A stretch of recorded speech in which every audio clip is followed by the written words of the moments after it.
அருமை தமிழர்களே, அன்பான வணக்கங்கள். அண்மையில் ஒரு கல்லூரியில் ஒரு சுவையான நிகழ்ச்சி. நானும் என்னுடைய நண்பரும் அங்கே பேசுவதற்காக அழைக்கப்பட்டிருந்தோம். அங்கே போய் பேசுகிற பொழுது ஏராளமான மாணவர்கள், அந்த அரங்கத்திலே ஆயிரக்கணக்கான மாணவர்கள் அமர்ந்திருக்கிறார்கள். ரொம்ப விருப்பத்தோடு அந்த நிகழ்ச்சியை அவர்கள் ரசித்தார்கள்.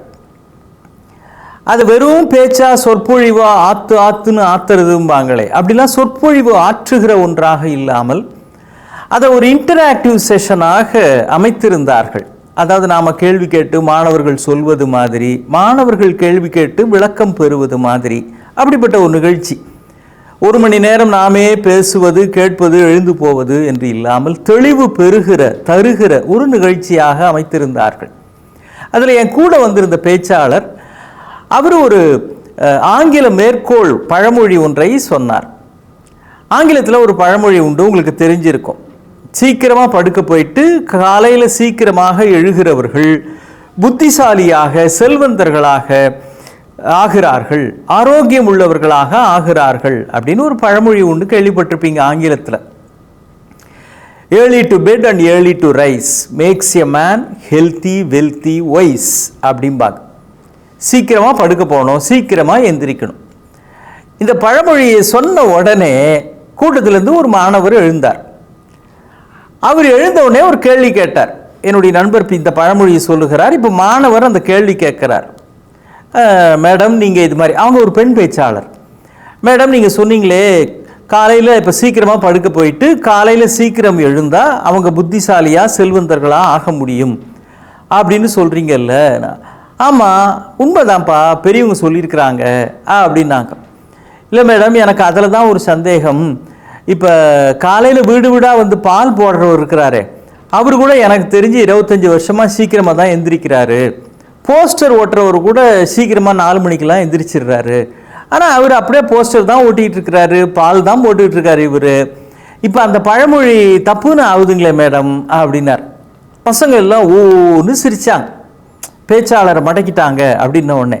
ஆனால் அந்த தம்பி கேட்டது நியாயம்தான். சீக்கிரமாக படுக்க போயிட்டு சீக்கிரமாக எழுந்தாலே பணக்காரன் ஆகலாம், செல்வந்தன் ஆகலாம், புத்திசாலி ஆகலாம், ஆரோக்கியமாகலாம் அப்படின்னா.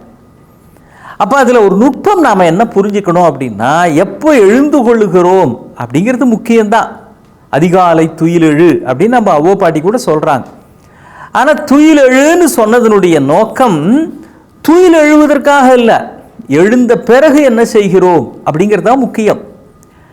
ஒரு ஊரில் வித்தியாசமான கால்பந்து போட்டி நடைபெற போகிறது அப்படின்னு பெருசாக விளம்பரம் பண்ணாங்க. வித்தியாசமாக இருக்கும், நீங்கள் இதுவரையில் பார்த்திராத ஒன்று அப்படின்னு எல்லாரும் டிக்கெட் வாங்கிட்டு போனாங்க.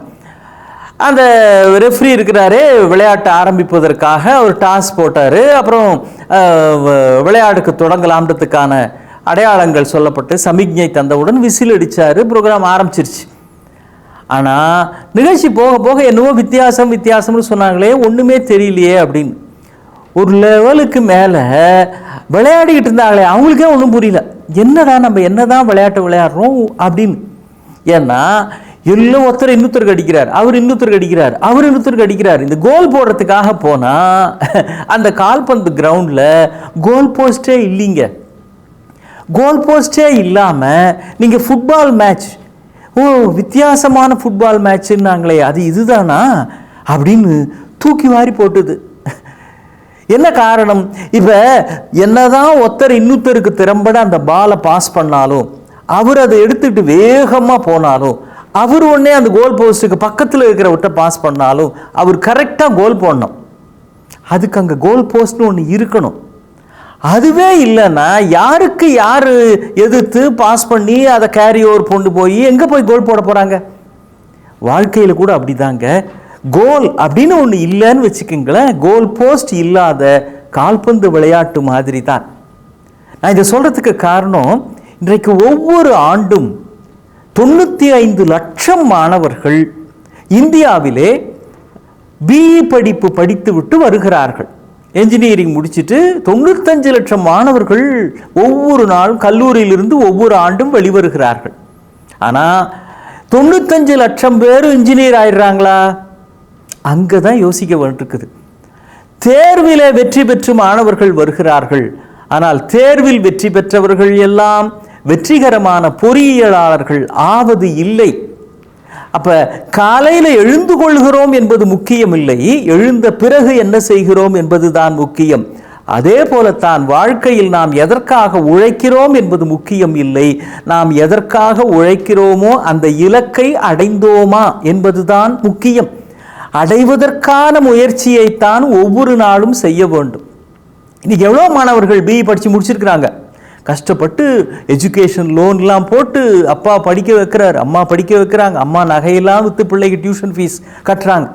ஆனால் இந்த பிள்ளை 4 ஆண்டுகள் 5 ஆண்டுகள் படித்து முடித்து வெளில வரப்போ என்ஜினியராக வர வேண்டும், அல்லது அந்த பதவிக்குரிய தகுதியோடு வர வேண்டும். நான் பாஸ் பண்ணிட்டேங்க, என் பேருக்கு பக்கத்தில் பிஇன்னு போட்டுக்கலாம், அவ்வளவுதான். அதற்குரிய தகுதி உள்ளவர்களாக நாம் ஆகிறோமா என்பதில்தான் 4 ஆண்டு கால உழைப்பும் உள்ளே அடங்கி இருக்கிறது. ஜப்பானில் கோய் அப்படின்னு ஒரு வகையான மீன் ஒன்று உண்டு. நீங்கள் அந்த மீனுக்கு ஒரு சிறப்பு இயல்பு ஒன்று இருக்கான். என்னன்னா, அதை ஒரு அடிக்கு 1 அடி நீளம் இருக்கிற ஒரு நீள அகலம் இருக்கிற தண்ணி தொட்டியில் போட்டிங்க அப்படின்னா அதுவும் ஒரு 3/4 அடி தான் அது வளரும். அதையே ஒரு குட்டையில் விட்டிங்கன்னா அந்த மீன், கோய் மீன் 2 அடி வளரும். அதை ஒரு குளத்தில், பெரிய குளத்தில் விட்டிங்கன்னா 4 அடிக்கு வளரும். கடலில் விட்டிங்கன்னா அது நல்ல ஒரு திமிங்கிலம் அளவுக்கு வளருமா. எதிலே இடப்படுகிறது என்பதை வைத்துத்தான் மீனினுடைய வளர்ச்சி அமைகிறது. இது ஏதோ கோயின்ற ஒரு மீனை பற்றின கதை மட்டும் இல்லைங்க. நம்முடைய மனதிற்குள்ளே கூட எந்த அளவிற்கு லட்சியத்தை நோக்கி நாம் செல்ல வேண்டும் என்கிற வேகம் இருக்கிறதோ அந்த அளவிற்குத்தான் வாழ்க்கையில் நம்முடைய வளர்ச்சியும் இருக்கிறது. வாட் டு யூ மீன் என்று ஆங்கிலத்தில் சொல்லுகிறோமே, இந்த வாழ்க்கையினுடைய மீனிங் அர்த்தமுள்ளதாக ஆக வேண்டும் என்றால் உள்ளுக்குள் ஒரு வேகம் இருக்க வேண்டும், லட்சியம் இருக்க வேண்டும். எது நம் லட்சியம் என்பதை பற்றிய தெளிவு இருக்க வேண்டும். இல்லைன்னா காலையில் எழுந்தா கூட எவ்வளோ சீக்கிரம் எழுந்தாலும் கடைசி வரைக்கும் பால் போடுவது, போஸ்டர் ஒட்டுவது அப்படின்னே சில பேருடைய வாழ்க்கை முடிவது மாதிரி எல்லோருடைய வாழ்க்கையும் முடிந்து விடக்கூடாது அல்லவா. சாதனையாளர்களும் வெற்றியாளர்களும் இப்படித்தான் மிக உயர்ந்த நிலையை அடைகிறார்கள். அதற்கான ரகசியம் எது நம்முடைய கோல் என்பதிலே இருக்கிற தெளிவு. அதை புரிந்து கொண்டு விட்டால் நம்முடைய வாழ்க்கையும் ஒரு கால்பந்தாட்டம் என்பதை புரிந்து கொள்ளலாம். இன்னும் சந்திப்போம். வணக்கம்.